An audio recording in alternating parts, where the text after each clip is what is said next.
Fictional armies. That is what we are talking about in this video. You ever read a book, watch a movie, watch a TV show, and think to yourself, man, this might be the most powerful army in fiction. Maybe not, because that's my ADHD-ridden brain, and that is what this video is going to be. We're going to be ranking everything from the Viltrum Empire from the recent season of Invincible, to the Clone Wars army of clones, to the Stormtroopers, the Q from All Tomorrows, and throw in some Warhammer and Firelord Ozai. We're going to be putting them all in a tier list on how powerful I think they are, okay?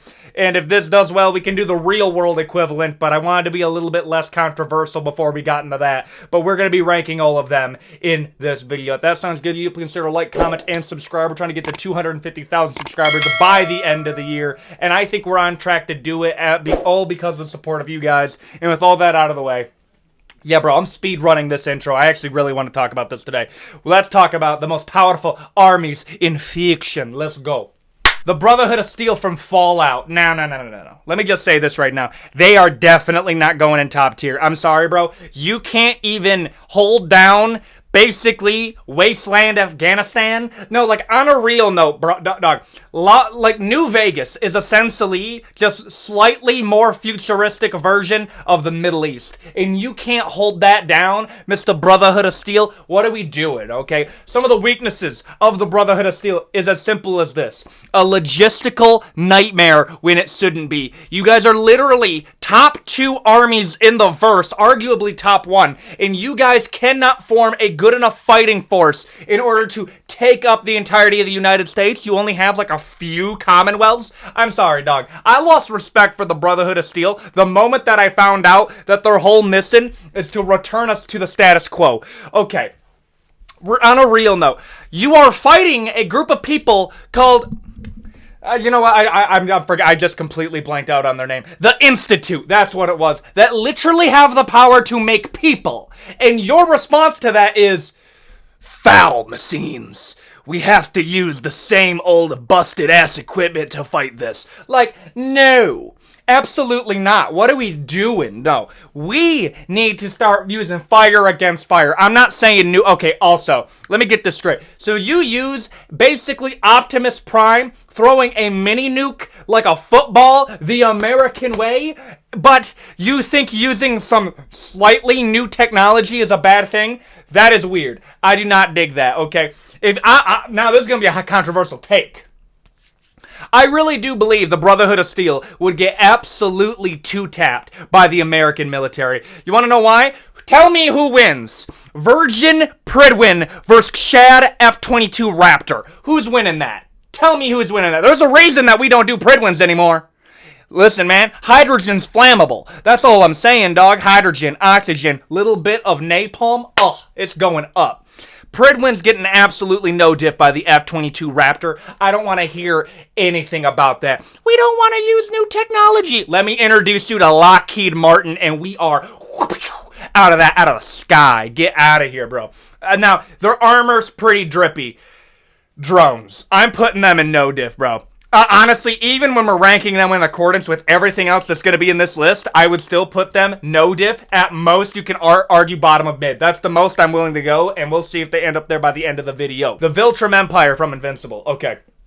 Number 1, what an amazing season. IGN gave the finale a 4 out of 10. They have legitimately just etched their name into my forever op list because of that take. Now, if we're going to be talking about the Viltrum Empire, no. I rank them as an empire, and I'm not really impressed. You want to know why I'm not that impressed? If there's less than 50 Viltrumites, yes, I understand that they're going to be able to take just about every fighting force in the galaxy. I understand that. That's stated multiple times. But, like, logistically, there is a cap on how much territory you can hold if there's literally less than 50 of you. Like, that's the truth, bro. If there was more of you, oh, bro, immediately, like, limitless potential. The fact that there's so little of them, there is a cap on how much territory that you can have in the galaxy. Yeah, it's a lot, but it's limited. Also, when we're getting into the more powerful empires, not empires, more powerful fighting forces later on in the video, you're going to realize that the Viltrum Empire is not quite there. However, they are quite literally just absurd on how powerful they are. I got to put the Viltrum Empire, there's only 50 of them, but one of them blows up a planet.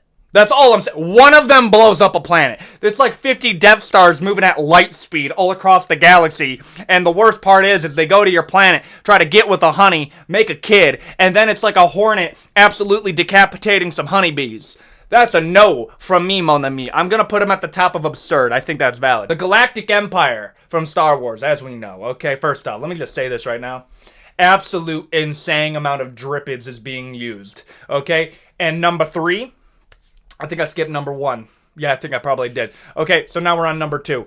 Their theme goes absolutely insane, but we are not ranking on aura. We are ranking on power. Here's the problem that I have with the Galactic Empire. Let me get this straight. The best weapon that you could fucking think of is something called a Death Star? Really? That's the best thing that you have? Like, I could name like 5 other weapons that would be more effective in instilling control. Well, they blew up Alderaan! Okay. Let me give you the real-world equivalent of this. This is like we have beef with Europe, and then we decide to completely glass over Belgium. It wouldn't be like, whoa. What? No. The response to that would be, the fuck did Belgium do? That would be the correct response. And I know somebody's going to say, well, they were harboring the resistance. Okay, fine. Let's just completely glass Afghanistan, and then let's see how everybody reacts to that. Like, no, it's a show of force. But I mean, like, there's more creative ways to do that. Okay, like, maybe resources are almost limitless. Like, why blow it up? Why? Like, that's such an outrageous show of force that ultimately, it's like, I'm gonna be real, it comes off as more insecure. It's like the overcompensating. This, dude, the Empire blowing up Alderaan in Star Wars is like the Star Wars equivalent of a man who's 5'2" driving a lifted F-350 Raptor. That is what that feels like to me. Like, brother, no. Just because you lift your truck, that doesn't give you 6 inches on top of your height. You are overcompensating, me mon ami. Okay, I keep on saying me mon ami. Is that a new thing I'm saying? Maybe it is. I don't know. But that's the problem that I'm having with the Galactic Empire, okay? Now, immediate, I'm going to put them up there. In terms of a fighting force. How does everybody fucking miss, but you guys keep on winning? I feel like they take more losses than they do take territory. Like, how... I'm sorry, you had trouble with the Ewoks, actually. How the hell do you have trouble with these Care Bear-looking motherfuckers, dude? I am punting that thing over a tree. I'm no diff in these Ewoks, dog. 100%, dude. Actually, because of that, I'm putting them top of tough. I'm going to put them at the top of tough, honestly, yeah. No. It's not that they're the most powerful thing that's in the universe. There's just no competition. There isn't, bro. This is like... This is like the top military being, I don't know, Canada in the world because you erased every other military. It doesn't make Canada powerful. It just makes everybody else gone. That's how I feel about the Galactic Empire. No competition, past their prime. Bring it back to the clones, dog. The clones from the Republic. Absolutely, dog. For the Republic. The Clone Wars went... I'm gonna be real, dog. I think... No joke, I think the Clone Wars infected an entire generation of young men to have, like, this need to, like, bro, I'd fight some droids. Like, bro, if Terminator came up today, there would be such an unreal level of people that want to live out their Clone Wars dreams and start immediately, not even a moment of hesitation, start calling them Clanker. And, dude, I'm part of that. I watched this video of, like, I don't know what it was. It was, like, the Tesla robot. I think it's called Optimus or something stupid like that. Bro, I looked at that thing. I'm over here pretending like I'm Conor McGregor. I'm over here like, you'll do fucking nothing, eh? Like, I'm already pre-gaming that I'm going to have to fight that thing in the next 20 years. And I'm over here like, okay, it's not that fast. Yeah, he probably has good aim, bro, but like, doesn't look too armored. The joints be looking thin. I think I got him, bro. We could cripple him very quickly. Like, I've already pre-gamed my eventual clanker attack run that we'll be doing, okay? If it's going to be that type of warfare. Now, in terms of feats, I mean, amazing fleet. More Jedi. They always have that. In terms of leadership under their generals, it's a little bit iffy unless you're Anakin or Obi-Wan. The clones are loyal, but they're loyal to a certain extent. Most of them are pretty happy to get rid of the Jedi.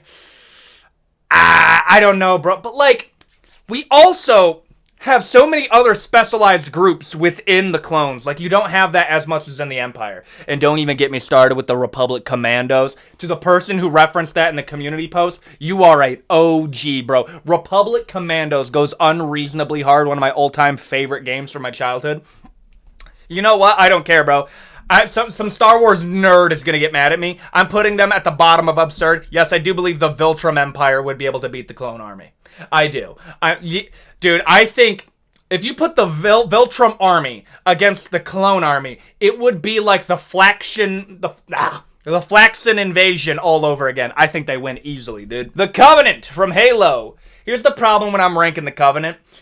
Who's their competition? Like, I've already said this, bro. I think the Covenant's borderline overrated because the moment they had this slight inkling of a civil war, immediately started falling off. The moment the elites or the Sangheili were trying to, lead a revolution against the prophets in the Covenant, immediately started falling off.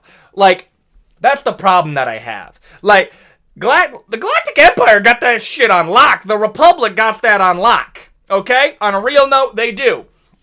The Covenant, I mean, bro, they were beating up the humans, which were like 2,000 years beneath them technologically. That's awesome, bro. Imagine we went to war with, like, the natives, but, like, it's the natives and then current us. That is actually the more common, like, yeah, that actually makes more sense than what actually happened. And then we somehow are not able to get, like, our goals done, and then they win. I understand, like, the humans won the Human Covenant War, but, like, how could you not take them out? Everybody else is doing it.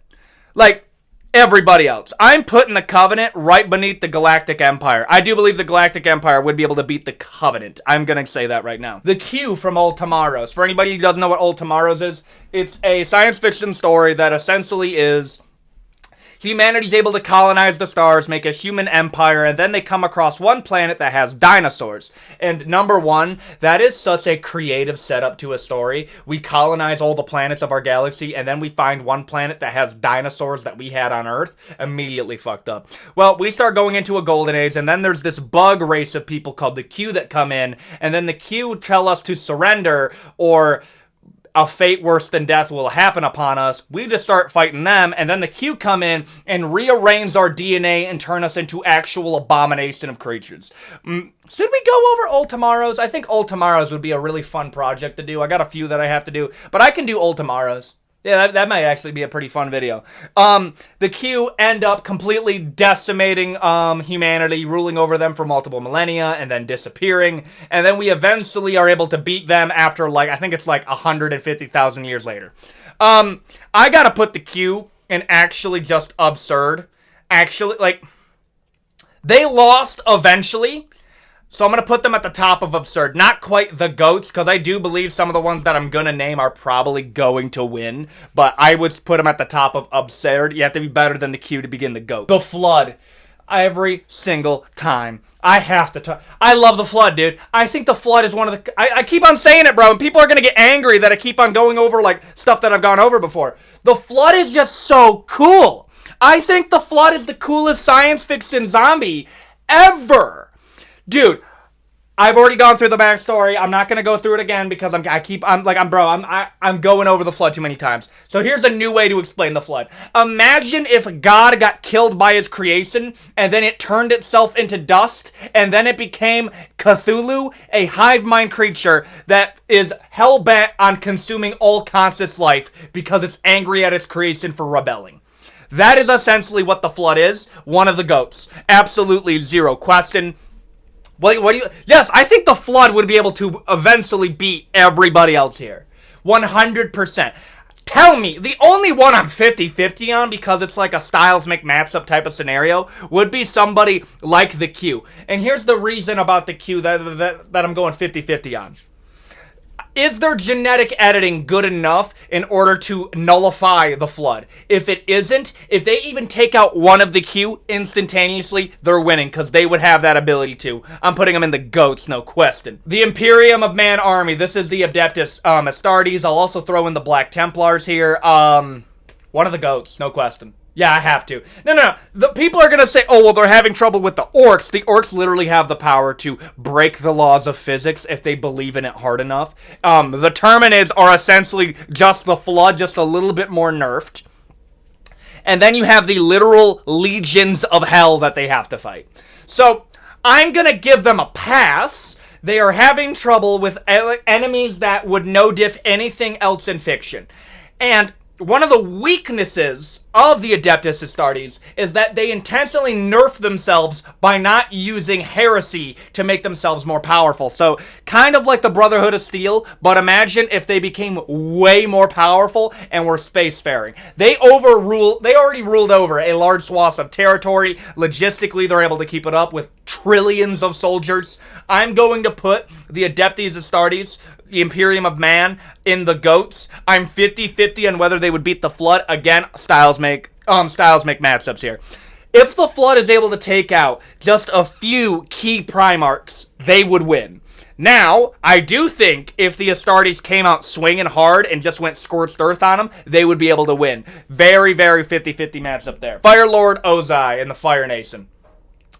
Let me be honest with you. They're not even the most powerful. They're not even the most powerful benders in their fiction. Water is the most powerful element. You cannot convince me otherwise. People will argue air. No. Oh yeah, we could take the air out of your lungs. That's cute and all. Do you know what you could do if you're a waterbender? You have to make sure you have to fight every single waterbender dehydrated, or I'm just going to expand the water in your stomach into an ice cube or steam, and I will basically turn you into... I don't even know what would happen. The internal bleeding alone would kill you. The internal trauma. Your gutty works are getting turned into a water balloon that I am going to implode. Yeah. Water bending's more powerful than fire bending, and I have no clue why nobody wants to say that. That's the truth, okay? The greatest feat of the Fire Nation was the fact they were able to take out the Air Nomads. And that's one of the reasons that the Air Nomads, I'm not putting them above the Fire Nation. Now, in terms of an actual ability, you know what, bro? If you're putting up against the American military, oh, you know what? No diff, and I'm putting the Brotherhood of Steel up at mid. Yeah, absolutely no diff. They get absolutely smackered by everybody else on this list. No question, bro. The Helldivers. I kind of underrated the Helldivers in my Empire video, and I look back at it and I thought to myself, yeah, but they have to fight everybody. Like, bro, they have to fight Terminator, and then on top of that, they have to fight the Terminids. Is it Tyranids? Terminids. I'm sorry, that's too similar to Warhammer, and it's on purpose. And then on top of that, you have to deal with another War of Worlds type of alien creature. And they are winning. That's the craziest part about it. They always end up winning, bro. The essential lore of the Helldivers is, imagine if the entire world was America, and instead of going to the Middle East to get oil, we went to space Afghanistan, otherwise known as the home of the Terminids, to go get some bug oil. Yes, that's a real reason why we're fighting the Terminids. I am going to put the Helldivers at the bottom of tough. I do believe the sheer grit of the Helldivers would make them a pretty even matchup with the Covenant. I do believe that is the case. I'm willing to argue that, though. The Night King's army from Game of Thrones. People want one Game of Thrones one on here, and I decided just to do the Whitewalkers. And here's the thing, dog. Yeah, they're powerful, but at the same time, dude, I feel like they fought them in the dumbest way possible. Yeah, let's get all of our army together, trying to fight a legion of the undead that can turn our soldiers evil by killing them, and we're going to go battle them in darkness. What an absolute brain-dead thing to do. No, make this a siege battle and wait for them to come in, and then we can fight them off that way. Oh, well, they'll just wait us out. Okay, cool. We have dragons. Oh, well, they have a dragon. We could take them out too. I don't understand. Like, it's already a tough matchup. But here's the problem: when we're dealing with, we have everything else. Like, I'm gonna keep it real here. This is a bad matchup. I believe the Fire Nation might be able to take out the Whitewalkers. Essentially, yes. I'm gonna put them at no diff. If you put them up against any of them, oh yeah, we got it.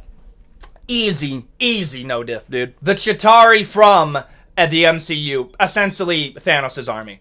I really do hate a lot of hive mind stuff. I think the coolest hive mind stuff is the Flood. I'm a little bit biased there. But like when we're dealing with like an alien species, and number one, bro, living as a civilian inside of the MCU has got to be one of the weirdest experiences of all time. Imagine in your lifetime, they not only confirm that aliens are real, most of them just look like colored people, and then 3, magic is real. So let me get this straight. Magic, aliens look like us, God is also real, and all of those exist at the same time. Also, back to gods. Every single god is also real, and they serve another god that's also real. Oh, that's essentially what my reaction would be to living in the MCU. The Chitauri are just small fries at this point. Like, no, we do gotta say this. If 5 people can take on your military, you're not that tough. You're just not that tough. If 5 people can take on your military, not that tough. I'm putting them in mid. I am actually... Oh, well, they got plasma. I'm sorry. If plasma literally has the same lethality as a 22, it's not that bad. Brother, Captain America, essentially just a jacked dude that can run fast. Oh, well, he's a super soldier. That's cool. He's still human. He was able to tank 2 shots from a Chitauri plasma blast like it was nothing. So yes, I don't think they're that powerful. I'm putting them in mid. The Brotherhood of Steel would probably beat them. Unless Thanos came in, and in that case, that's a little bit different. If we have Thanos with the Infinity Gauntlet, then yeah, he probably beats just about everybody on here. But then it doesn't count. I'm going to put it in mid, though. Sauron's army. The Uruk-hai. Also, we just gloss over the fact that the Uruk are literally coming out fully grown, fully baked out of some tree veins, which is one of the most unintentionally funny scenes in the entirety of Lord of the Rings, the fact that they don't really elaborate it in the movies. I love that. Now, if we are going to rank them in accordance to all the other ones, definitely not going in a top tier. Like, yeah, you got dragons. That's adorable, dude. Good luck. Like, no. There's magic involved. They probably are able to make it a little bit more even when they're going up against, like, actual technologically advanced armies. But, like, it would be generous to put them near the same level of Helldivers. I do believe the Helldivers would be able to come in, take care of business by the boatload, and then call in Seaf artillery in order to level the playing field. Don't even get me started on spaceships and how that would completely and utterly no-diff them. I think the American military is most likely beating the entirety of Mordor. I'm going to put Sauron below the Chitauri. Now, this is more even than you think it is, but at the same time, bro, you are still battling on land. That is the problem. You don't have the tech. You don't have the ability to match a lot of the firepower that they're throwing at you. Yeah, that's dope. Sauron is like an archangel. Is an archangel gonna survive an orbital airstrike? That's adorable, dude. And there you go. That is me ranking fictional armies. If you thought this video was funny, please consider like, comment, and subscribe. We have a few other videos that I plan on cooking. We have a few dedicated videos that are in the works. I said the Old Tomorrows video. We got a Vita Carnis video that I'm working on. We also got some history stuff that's in the works. We got a lot of stuff coming, bro. I know I keep on saying that, but like we legitimately do have a lot of stuff coming. I'm feeling good today, brother. We're on that 500 milligrams of caffeine, getting ready to rant about stuff I find enjoyable. And if you think I got anything wrong in this video, leave it in the comment section down below. And with all that out of the way, I will see you all in the next video. Adios, my guys.